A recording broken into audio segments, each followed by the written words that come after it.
Hello, everyone, and welcome back to Clear Talk English. I'm Emma, and today we're doing something unusual. I'm Mike, and I'm terrified. Mike has agreed to take a mock English speaking test, and he's going to make every possible mistake on purpose. So you can learn what not to do. Exactly. After the test, we'll break down the mistakes and show you how to do it right. Ready, Mike? As ready as I'll ever be. Let's begin. This is the IELTS speaking test, part 1. Please describe your morning routine. Morning, I wake up? Yes, I wake up, and then I coffee. I drink coffee, and I go outside. Sometimes. That is all. Thank you. Now let's move to part 2. I'd like you to describe a place you'd like to visit. You have 1 minute to prepare. Okay, I want to go, Paris, because Eiffel Tower, very big. And food, cheese. Also, I want to see the art, mini art. I like art. So, yeah. Thank you. One final question. What are your plans for the weekend? Weekend? I sleep? Maybe I go store? I don't know. I not think about it. That concludes the test. Mike, that was a disaster. I know. I felt like my brain was melting. Okay, let's go through your test and see what went wrong. First question. Describe your morning routine. What happened there? I froze. I knew the words, but my brain just went blank. That's super common. You used a lot of filler words, and then, and your sentences were incomplete. So what should I have said? Let me show you. Instead of, I wake up, yes, I wake up, and then I coffee, you could say, my morning routine is simple. I wake up at 7 a.m. First, I make coffee. Then I drink it slowly while looking out the window. That sounds so much better. You used full sentences and you added a little detail. Exactly. Let's shadow that. Repeat after me. My morning routine is simple. My morning routine is simple. I wake up at 7 a.m. I wake up at 7 a.m. First, I make coffee. First, I make coffee. Then, I drink it slowly while looking out the window. Then, I drink it slowly while looking out the window. See? Now you sound like a human, not a robot.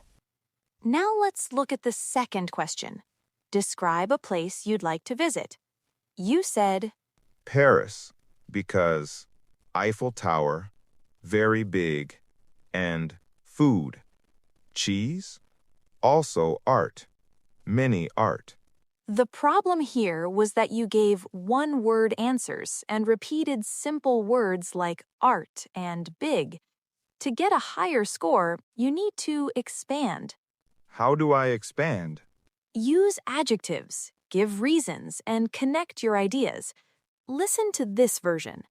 I'd love to visit Paris. The Eiffel Tower is one of the most famous landmarks in the world, and I've always wanted to see it in person.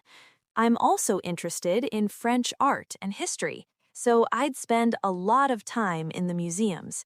And of course, I'd try the local food, especially the cheese and pastries. Wow, that's so much richer. You gave details, you used better vocabulary, and you connected everything smoothly. Let's practice the key parts. Repeat after me. I'd love to visit Paris. I'd love to visit Paris. The Eiffel Tower is one of the most famous landmarks in the world.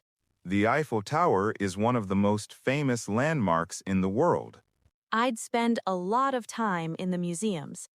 I'd spend a lot of time in the museums. And of course, I'd try the local food, especially the cheese and pastries. And of course, I'd try the local food, especially the cheese and pastries.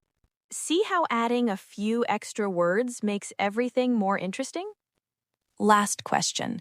What are your plans for the weekend? You said, I sleep. Maybe I go store? I don't know. I not think about it. Yeah, my grammar fell apart there. Let's fix it. First, you used the present simple instead of future. In English, we often use going to or will for plans. So instead of I sleep, I should say, I'm going to sleep in. Or I'll probably sleep in. and I go store, I might go to the store. Or I'm thinking of going to the store. and I not think about it? I haven't thought about it yet. That's a common and natural phrase. Okay, let me try the whole thing. I haven't thought about it yet. I'll probably sleep in, and I might go to the store. Nothing special. Perfect. That's a natural, simple answer. You don't need to say much. Just make sure your grammar is clean and your sentences are connected. Okay, Mike. We talked about your mistakes, but you also did some things right. I did? I thought I failed everything. No. First, you kept speaking. Even when you froze, you didn't give up. That's important in a real test. True. I wanted to run away, but I stayed. Second, you used some good vocabulary, like Eiffel Tower, cheese, and art. You had content. I guess I knew more than I thought. Third, you tried to use connecting words like because and. That's a good start. So I didn't completely fail? Not at all. You made mistakes, but that's how we learn. Now you know exactly what to improve. So, what did we learn today? First, don't freeze. Take a breath. It's okay to pause.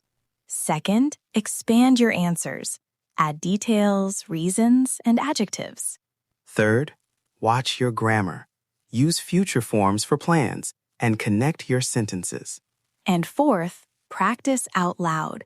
Shadowing, talking to yourself, recording your voice, it all helps.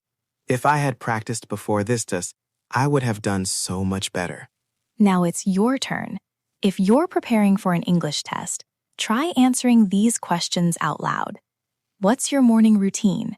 Describe a place you'd love to visit. What are your plans for this weekend? Record yourself. Listen back. What mistakes did you make? How can you improve? And remember, even native speakers make mistakes. The goal isn't perfection, it's communication. This was Clear Talk English.